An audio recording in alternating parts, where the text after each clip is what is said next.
नाज़रीन असां इन वक्त मौजूद आहियूं हैदराबाद प्रेस क्लब आॾो तहरीक जो पाणी खोड़ खिलाफ़ हैदराबाद प्रेस क्लब अॻियां एहतिजाजी मुज़ाहरो कयो वियो। अवामी तहरीक ज़िले हैदराबाद तरफ़ां हैदराबाद प्रेस क्लब अॻियां एहतिजाजी बुख हड़ताल कई वई। मुज़ाहिरीन एहतिजाज बुख हड़ताल में अवामी तहरीक जे मरकज़ी जनरल सेक्रेटरी नूर अहमद कात्यार, सिंधियाणी तहरीक जी मरकज़ी सदर सुभानी डारी, सिंधी शागिर्द तहरीक जो अॻवान आतिफ़ मल्ला, उमरां समूह मरकज़ी जनरल सेक्रेटरी ग़ुलाम अली ज़हूर, कायनात डारी ऐं ॿियनि चयो त सिंध जे आवाम जो गॾियल मौक़फ़ आहे त गुज़िरियल 1.5 सदी खां वठी पंजाब जो हुक्मरान तबिको सिंध जो पाणी ज़बरदस्ती खणंदो रहियो आहे। उन्हनि चयो त सिंधु दरिया ते सिंध जी आवाम खे को बि कट, कैनाल ऐं डैम क़बूल न आहे। सिंध में पाणी जी हथरादू खोड़ सबबि हज़ारे एकड़ ज़मीन बंजर बणिजी वई आहे। माण्हुनि वटि पीअण लाइ पाणी न आहे। डेल्टा में पाणी न छॾण सबबि लखें एकड़ ज़मीन समुंड पाए वियो आहे। सिंध सां वफ़ाक़ जो रवैयो माटेली माओ वारो आहे। अॻवाननि चयो त पंजाब जे धाड़ियल वाहन ऐं कैनालनि खे बंदि करण सां गॾु सिंध में पाणी जी खोड़ ख़तमु थींदी। तोसां पंजतन ऐं चश्मा, झहलम ऐं ॿियनि गैरक़ानूनी ऐं ॾाढ मुड़सी ज़रिए ठाहियल कैनाल आहिनि। सेब फ़क़्ति ॿोॾनि जी सूरत में खुलण जा शर्त सां ठाहिया विया हुआ, पर पंजाब जा जागीरदार पीपल्स पार्टी सरकार जे साथ सां उन्हनि खे 12 महीना वाहे सिंध खे पीअण जे पाणी खां महरूम कयो वियो आहे।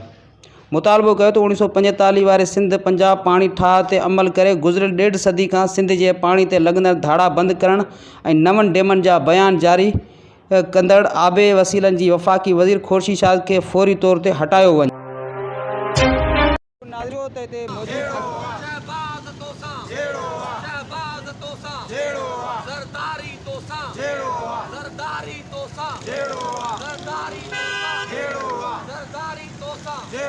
पंजाब तोसा दरिया खातिर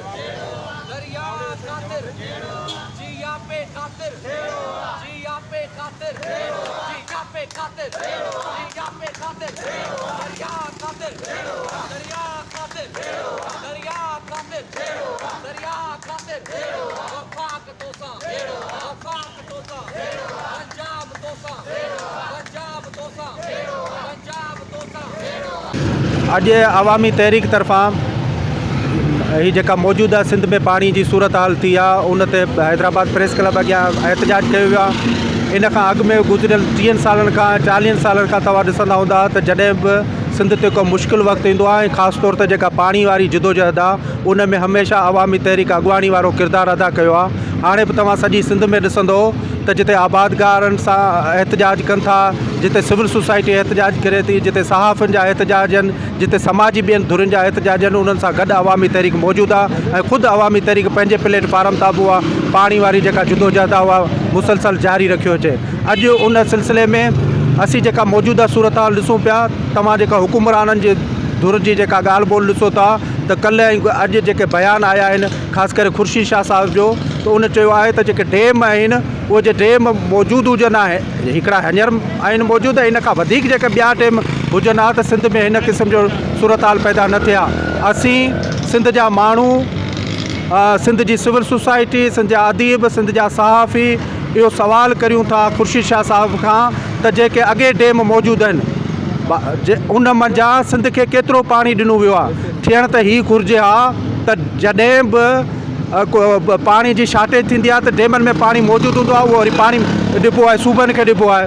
त हिन वक़्तु जॾहिं असांखे शदीद ज़रूरत आहे, पोखाई जी ज़रूरत आहे, सिंध में सारियूं तमामु वॾे तइदाद में थियनि थियूं, उन्हनि जे ॿिजनि जे पोखाई जो ही टाइम आहे, पर हिन वक़्तु तव्हां ॾिसो था त पाणी नथो ॾिनो वञे। न रुॻो फसलनि लाइ पाणी मौजूदु न आहे, पर माण्हुनि खे पीअण जे लाइ पाणी बि नथो ॾिनो वञे। माण्हुनि खे पंहिंजे प्यारनि खे पंहिंजे गुस्ल ॾियण जे लाइ उन्हनि वटि उहो पाणी न आहे। तंहिंजे करे हिन वक़्तु असीं सम्झूं था त जेको ॾुकार वारी सूरत हाल पैदा कई वई आहे हुकुमराननि जी, उन में वफ़ाक़ सां गॾु जेके सिंध जा हुकुमरान आहिनि, पीपल्स पार्टी असीं सम्झूं था उहा बराबरि जी शरीक आहे। उहे हमरा वरी ख़त पिया लिखनि, इर्सा खे पिया ख़त लिखनि। तंहिंजे करे हीउ शर्मनाक अमल आहे। सिंध हुकूमत खे पंहिंजो किरदारु अदा करणु खपे ऐं असीं सम्झूं था हिन जी मज़म्मत कयूं था, हिन बयान जी खुर्शीद शाह जे बयान जी मज़म्मत कयूं था ऐं असीं सम्झूं था हिन वक़्तु डैम भरण जे बदिरां सिंध खे पंहिंजे हिसे जो मुकमल पाणी ॾिनो वञे, सिंध खे ॾुकार खां बचायो वञे। असांजो जेका बुख हड़ताल आहे ही 22 तारीख़ खां अवामी तहरीक पाणीअ लाइ एहतिजाज करे रही आहे। सिंध जो पाणी बंदि करे छॾियो अथनि। दरिया में पाणीअ जो डुक कोन्हे को। सिंध जा फसल सभु तबाह थी विया आहिनि। ज़मीन सुकी भड़भांग थी वई आहे। जेके वण ऐं ॿूटा आहिनि उहे बि जेके आहिनि से तबाह थी विया आहिनि, सुकी विया आहिनि। पाणीअ जे डुक लाइ सिकनि था। मासूम ॿार ॾिसो, औरतूं ॾिसो, पीअण जे पाणीअ लाइ किथे किथे वञी रुलनि थियूं। केतिरा केतिरा महल पाणी पीअण लाइ भरे अचनि थियूं, उहो बि पाणी गंदो डंडुनि जो पाणी भरे थियूं अचनि। असांजी सिंध जो जेको दरिया जो असांजो पाणी उहो मेरासो लटासड़ो जेको पाणी आहे उहो इन्हनि बंदि करे जेको ढुक अचे थो उहो केमिकलनि वारो, गटरनि वारो ऐं इन जेको बीमारियूं पैदा करण वारो पाणी अचे थो, उहो पाणी असांखे सिंध जे माण्हुनि खे रहंदो बीमार करे कारी साई, ब्लड प्रेशर, शुगर जो मरीज़ करे छॾियो अथनि। असांखे साफ़ पाणी पंहिंजो जेको दरिया जो पाणी सिंध जे हिसे जो पाणी आहे, असांजो मुतालबो आहे त असांखे पंहिंजी सिंध जो हिसे जो पाणी असांखे खपे। पंजाब ॾाढा ई करे पौणा 200 सदीअ खां यको ई पाणी बंदि करे वेठा आहिनि। सिंध खे हिननि तबाह ऐं बर्बाद करण जो ठीको खणी छॾियो आहे। तंहिं करे असां हिननि खे चऊं था, असांजो मुतालबो था करियूं हिननि खां त असांजे हिसे जो असांखे पाणी ॾिनो वञे। सिंध सां ज़्यादती न कयो, सिंध सां माटेली मां वारो सलूक न कयो। ॿिए सूरत में सिंध जा माण्हू विढ़णु ॼाणनि था, एहतजाज करणु ॼाणनि था, पंहिंजा हक़ वठणु ॼाणनि था। असां अॻु में बि अवामी तहरीक कालाबाग डैम जे लाइ 90 खां वठी लांग मार्चूं कयूं आहिनि, धरना आया आहिनि, बुख हड़तालूं कयूं आहिनि, जेल काटिया अथऊं। असांखे हींअर बि जेकर हिननि मजबूर कयो त सिंधियाणी तहरीक, अवामी तहरीक उन शइ ते वरी ईंदी ऐं उहे ई साॻिया असां लांग मार्चूं कंदासीं, धरना हणंदासीं ऐं हिननि खां पंहिंजो पाणी वठंदासीं। जेकॾहिं इज़त सां पाणी नथा ॾियनि, असां सिंध हुकूमत खे चऊं था त हिते जा सरदार, हिते जा वॾेरा जेके विकामी विया आहिनि, जेके करप्ट आहिनि, उन्हनि खे असीं चऊं था त पंहिंजी सिंध तव्हांजी, हीअ सिंध तव्हांजी आहे, हिते तव्हांखे रहणो आहे। अबा ॾाॾा तव्हांजा हिते दफ़न थियल आहिनि, तंहिं करे असांखे पंहिंजे सिंध जो पाणी हिते तव्हां बि रड़ियूं कयो त असांखे सिंध जो पाणी हिते खपे।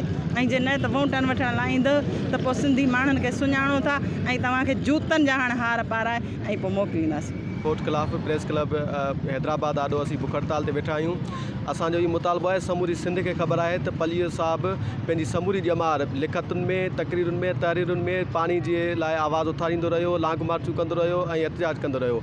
ऐं अवामी तहरीक अॼु बि सिंध जे पाणी जे मसइलनि, सिंध जे पाणी जे हक़नि लाइ अॼु बि मैदान अमल ते आहे। हिन वक़्तु सिंध जे अंदरि तमामु घणी पाणी जी शदीद खोट आहे। सिंध में पाणी पीअण जो कोन्हे, फसलुनि लाइ त परे जी ॻाल्हि आहे, पर असां वटि पीअण लाइ पाणी कोन्हे।